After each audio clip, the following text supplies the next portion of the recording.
जय हिंद दोस्तों entry of America in Taliban के अंदर अमेरिका की एंट्री हो चुकी है। और जिस तरीके के हालात हैं, जिस तरीके से दिखाई दिया कि अमेरिका ने एक साथ कई जगह पर तालिबान के ठिकानों पर हमला किया, लगातार हमले कर रहा है, मतलब हमला किया और उससे काफ़ी ज़्यादा तालिबान को नुकसान पहुंचा है।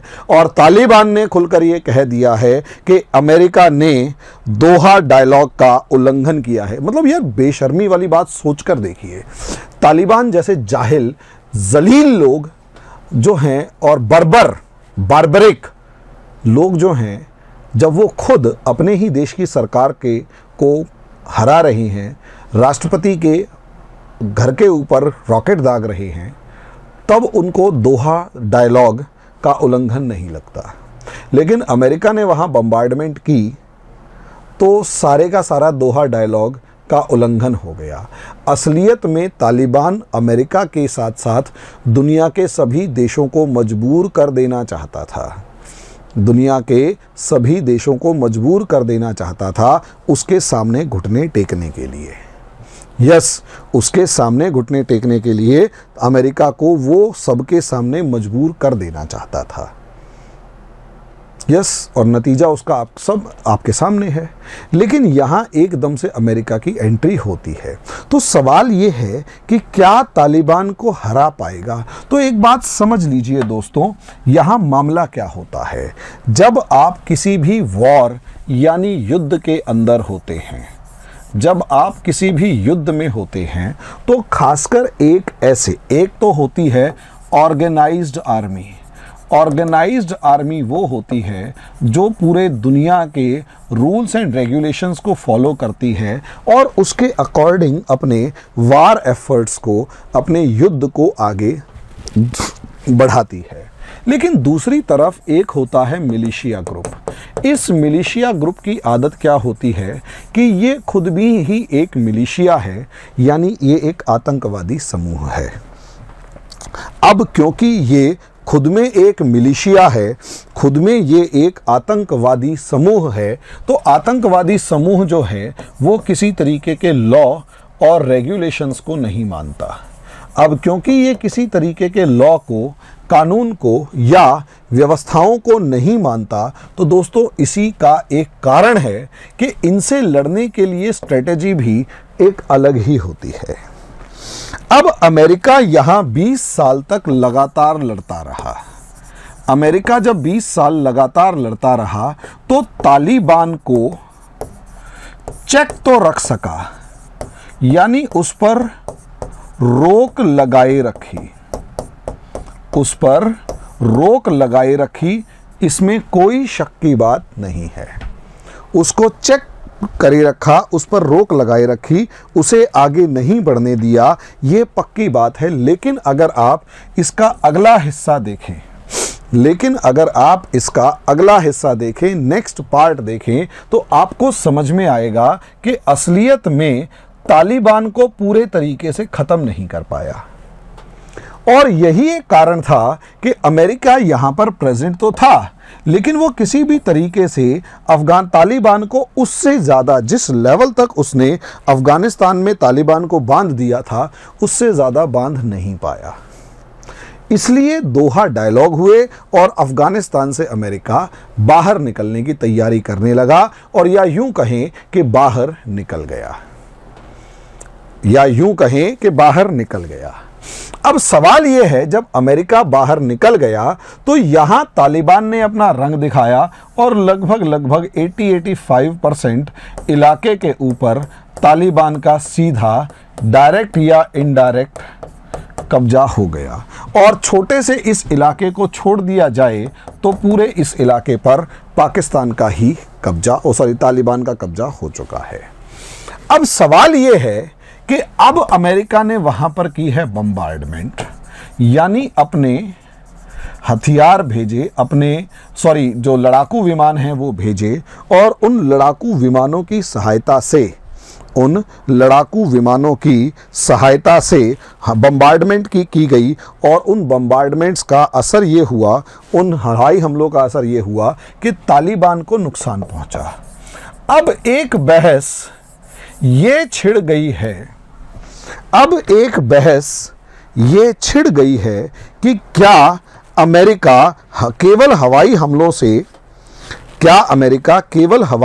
से तालिबान को हरा पाएगा।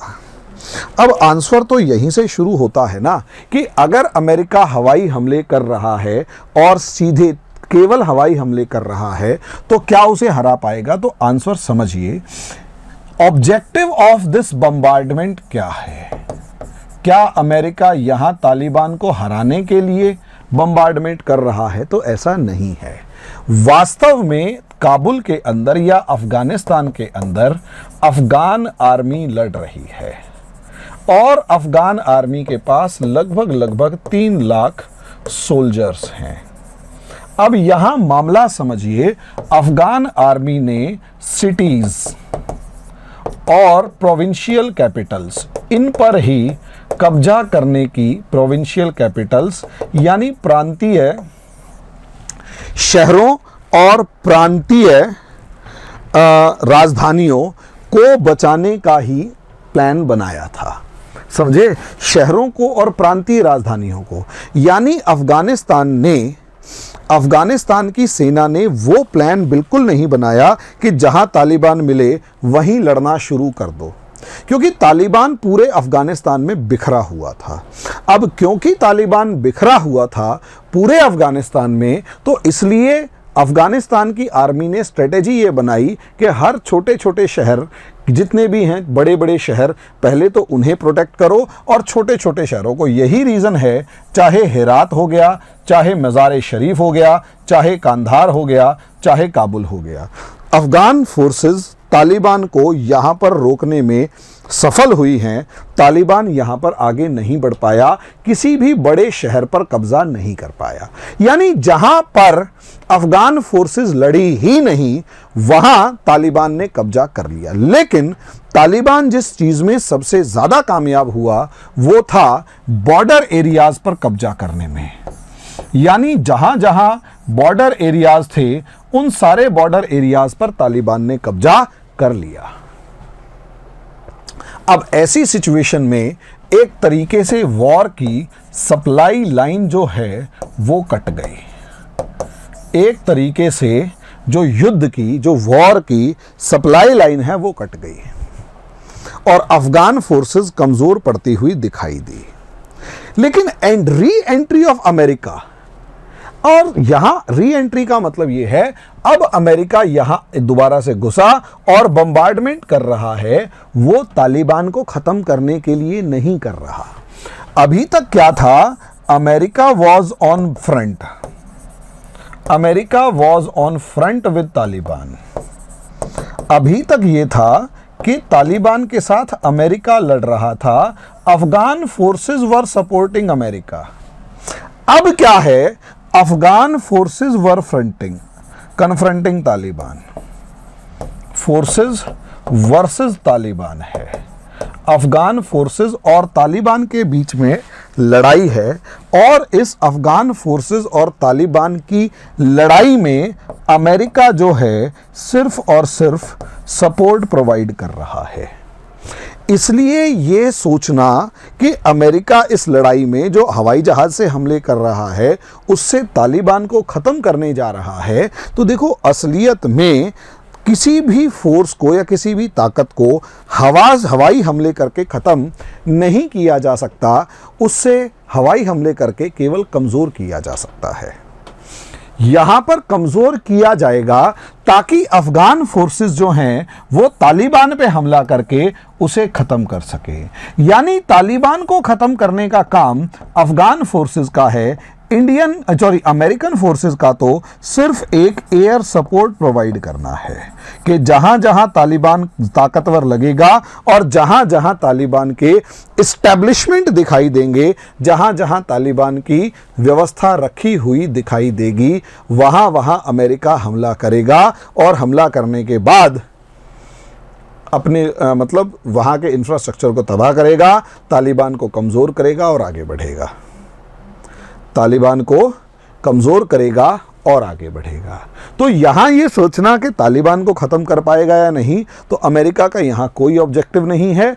यहाँ हाँ, यह सवाल जरूर है कि अफगान फोर्सेस को क्या फायदा। तो अफगान फोर्सेस का हौसला बढ़ गया। तो पिछले कई दिन से अब खबरें आनी शुरू हुई कि अफगान फोर्सेस ने 634 तालिबानी मार गिराए, 24 मार गिराए, इंपॉर्टेंट लोकेशंस पर कब्जा हो गया, ये हो गया, वो हो गया। ये सब चीजें अब खबरें सुनने को मिलने लगी हैं, क्योंकि अब अमेरिकन सपोर्ट उनको खुलकर मिलने लग गई है। अब आगे क्या होता है ये तो वक्त ही बताएगा, लेकिन अभी के लिए तो दोस्तों इतना ही।